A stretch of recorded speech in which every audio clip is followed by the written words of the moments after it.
सोचे, क्या कोई ऐसा रिश्ता हो सकता है जो हजारों साल पुराना भी हो और उतना ही मॉडर्न जितना कि कोई स्पेस मिशन।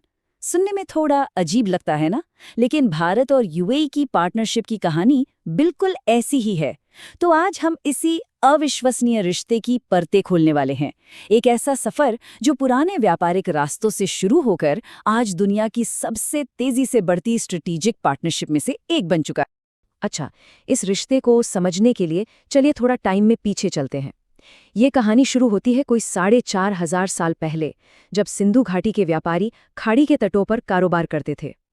फिर सदियां बीती और 1972 में दोनों देशों के बीच फॉर्मल डिप्लोमैटिक रिश्ते बने।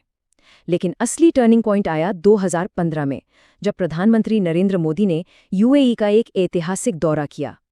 इस विजिट ने जो एक शांत सा रिश्ता था, उसमें एक नई जान फूंक दी। और बस एक साल बाद 2016 में comprehensive strategic partnership agreement sign हुआ। ये सिर्फ एक कागज का टुकड़ा नहीं था, ये एक नए दौर का ऐलान था। तो बस यही है हमारा आज का सफर। एक तरफ है मसालों और कपड़ों के पुराने बाजार और दूसरी तरफ है आर्टिफिशियल इंटेलिजेंस और मार्स मिशन की दुनिया। ये कहानी है कि कैसे दो देश अपने पुराने दोस्ती को भविष्य की एक मजबूत नींव बना रहे हैं। अब आते हैं इस पार्टनरशिप के दिल पर, इसके इकोनॉमिक इंजन पर। एक ऐसा जबरदस्त समझौता जिसका एक ही लक्ष्य है, दोनों देशों के बीच व्यापार की तस्वीर को पूरी तरह से बदल देना। और इसका नाम है CPEPA। तो ये सीपा यानी कॉम्प्रिहेंसिव इकोनॉमिक पार्टनरशिप अग्रीमेंट आखिर है क्या चीज? देखिए, इसे ऐसे समझें जैसे दो इकोनॉमी के बीच एक सुपर हाईवे बना दिया गया हो। 2022 में साइन हुआ ये अग्रीमेंट सिर्फ टैक्स कम करने के लिए नहीं है।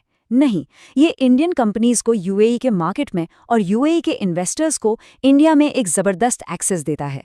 ये एक असली गेम चेंजर है जिसने ट्रेड के सारे दरवाजे खोल दिए हैं। और जरा इन दोनों देशों के एम्बिशंस का स्केल देखिए। सीपा के तहत टारगेट है कि सिर्फ 5 साल में सामान का जो आपसी व्यापार है उसे $100 अरब तक पहुंचाना है। ये कोई छोटा मोटे नंबर नहीं है। कई छोटे देशों की तो पूरी जीडीपी भी इससे कम होती है। ये दिखाता है कि दोनों देश इस रिश्ते को लेकर कितने सीरियस हैं। और इसका असर सिर्फ बड़े नंबरों में नहीं बल्कि जमीन पर दिखता है। एक उदाहरण लेते हैं, भारत के टेक्सटाइल सेक्टर का।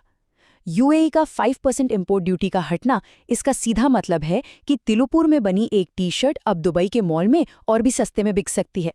या फिर दवा कंपनियों को देखिए, उन्हें अब यूएई में अपनी दवाइयों के लिए अप्रूवल सिर्फ 90 दिनों में मिल जाता है। मतलब ये समझौता सिर्फ व्यापार नहीं बढ़ा रहा, बल्कि असल जिंदगी में लोगों तक चीजें तेजी से पहुंचा रहा है। लेकिन रुकिए, ये कहानी सिर्फ व्यापार और मुनाफे की नहीं है।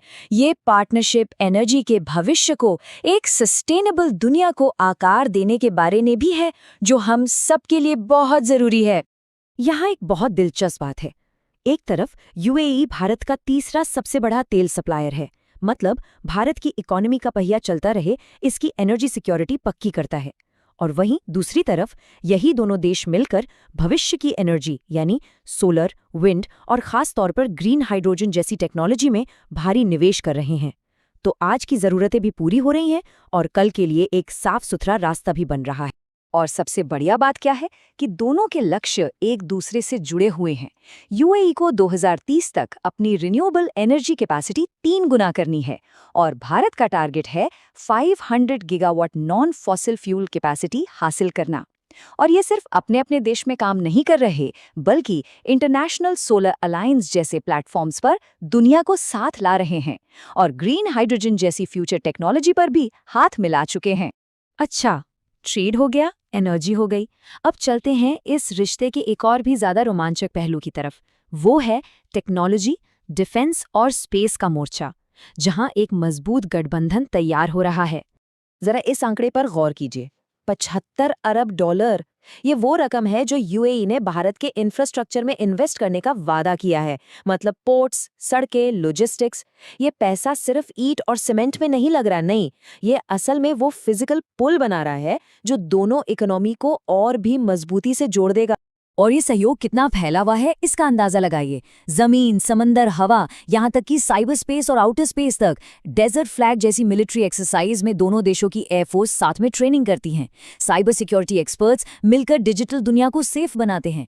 और तो और स्पेस में भारत की आइसरो ने ना सिर्फ यूए की सैटेलाइट लॉन्च की, बल्कि उनके super successful Mars mission hope probe में भी सलाहकार की भूमिका निभाई। लेकिन इन सब बड़े बड़े समझौतों और नंबरों के पीछे क्या है?